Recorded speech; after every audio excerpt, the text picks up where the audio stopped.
How to fix Wi-Fi network not showing up or not found in Windows. 1. Restart your Windows 11. For laptop users, turn on Wi-Fi switch. 2. Run the network troubleshooter. 3.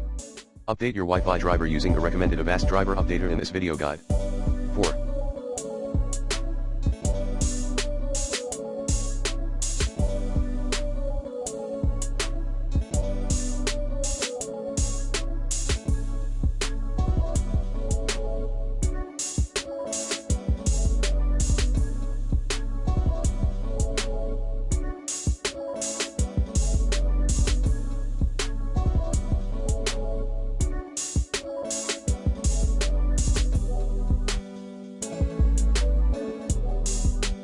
Uninstall then reinstall the Windows Wi-Fi driver.